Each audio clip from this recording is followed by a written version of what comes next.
Bonjour chers amis paroissiens, bienvenue pour notre deuxième épisode de Un dimanche, une église. Aujourd'hui nous arrivons à l'église de Saint-Côme de Fresnay, le long de la mer, près d'Annelle. Et nous sommes accueillis par quelques paroissiens. Bonjour monsieur et madame Sprit. Tout d'abord, soyez les bienvenus à Saint-Côme de Fresnay. L'église que vous apercevez derrière moi a été construite au XIIe siècle. Elle a été refaite de multiples fois. Et vous remarquerez en particulier le clocher qui à l'époque était peint en blanc et qui servait de repère pour les bateaux. Et d'où le nom de l'association qui s'occupe avec la mairie de la réfection et d'entretien de cette église, l'association du Blanc-Moutier, le moutier étant tout ce qui était des tours autour au bord de mer. Bienvenue dans cette église. Bon, alors nous sommes avec Claude, qui est un petit peu la mémoire vivante du village. Et Claude, dans cette église, lors du débarquement, il s'est passé un événement un petit peu particulier. Est-ce que vous pouvez nous le raconter? Alors que les batteries allemandes tiraient sur les bateaux en mer, et réciproquement les bateaux tiraient sur les défenses allemandes, mon père et monsieur Hamon, Albert Hamon, qui était sacristain à l'époque, sonnèrent les cloches.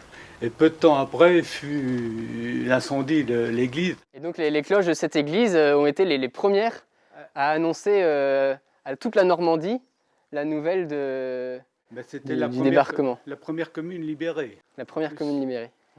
Et alors ce petit souvenir est raconté sur le fronton de l'église. Vous savez que très souvent, les églises sont construites dans une direction particulière. Elles sont construites orientées vers l'est, qui est le lieu où le soleil se lève. Alors je me permets de le dire ici dans cette église, même si c'est valable pour d'autres églises, pour plusieurs raisons. Mais la première, c'est qu'elle est vraiment, elle est le long de la mer, cette église, et elle est vraiment parfaitement orientée sur la colline vers l'est. Et alors ça correspond très bien à la deuxième lecture que nous avions aujourd'hui à la messe de ce dimanche. Saint Paul dit « Vous, mes frères, vous n'êtes pas dans les ténèbres. Ce jour ne vous surprendra pas comme un voleur. En effet, vous êtes tous des fils de la lumière, des fils du jour. » Voilà, ce que saint Paul nous donne, c'est une définition du chrétien.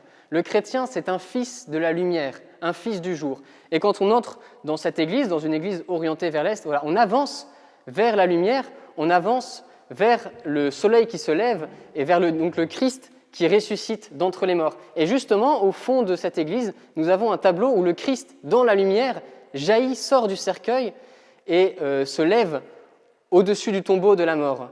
Et quand les chrétiens viennent prier, ils sont tous dirigés vers l'autel. Vous voyez que l'autel est tout au fond, parce que dans l'Eucharistie, lorsque l'hostie se lève sur l'autel, eh bien c'est le soleil, c'est la victoire du Christ qui se lève sur la mort. Et saint Paul continue, nous n'appartenons pas à la nuit et aux ténèbres. Voilà, lorsque nous prions dans cette église, nous avons le dos aux ténèbres et nous sommes face à la lumière, parce que en chrétien, nous sommes fils de la lumière, voilà, fils du soleil. Alors peut-être avant que nous prenions ensemble un temps de prière, peut-être que Madame Sprit, vous pouvez nous dire ce qui se vit encore aujourd'hui dans cette église de manière régulière. Tous les lundis à 10h30, c'est la prière des mères. La prière des mères se dit partout dans le monde. Tous les lundis, nous confions nos enfants au Seigneur, nous déposons nos enfants, nous prions pour nos enfants, nous supplions pour nos enfants. Bien, merci beaucoup. Donc cette église continue de vivre par la prière régulière des habitants de ce village. Cette église est sous le patronage de Saint Côme et Saint Damien, deux frères venus d'Arabie en Syrie, et en raison de leur foi, ils ont été martyrisés. Saint Côme et Damien étaient tous les deux médecins, pharmaciens, tous les métiers de la médecine à l'époque, et sont donc les patrons de tous les soignants. Eh bien, nous allons maintenant prier ensemble Saint Côme et Damien pour notre pays, pour les habitants de la commune de Saint-Côme de Fresnay, pour tous les habitants de notre paroisse. Nous pouvons nous prier ensemble, vous pouvez prier avec nous, au nom du Père et du Fils et du Saint-Esprit. Amen. Ô martyrs de Jésus-Christ, Côme et Damien, nous vous honorons en toute humilité et avec l'affection de notre cœur. Par vos excellents mérites, vous avez reçu du Seigneur le pouvoir de protéger tous ceux qui se tournaient vers vous dans leur misère. C'est pourquoi nous ne cesserons d'invoquer votre intercession. Comme durant la vie mortelle, vous avez soigné les maladies dangereuses par les moyens de la médecine et l'invocation du nom de Jésus-Christ.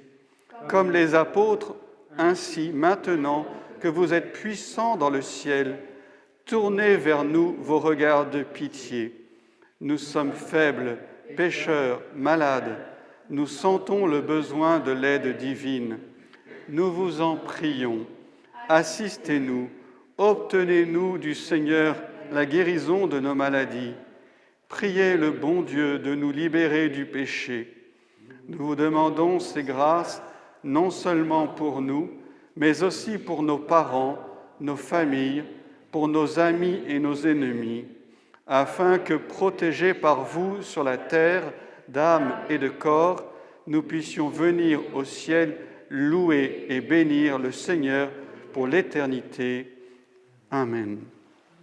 Saint Côme et Saint Damien, priez pour nous, priez pour tous les médecins, pour tous les soignants. Notre-Dame du Bessin, priez pour nous. Au nom du Père et du Fils et du Saint-Esprit. Amen.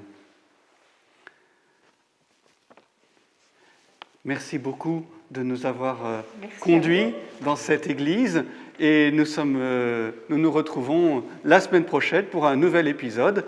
Nous vous souhaitons un très bon dimanche et une bonne semaine.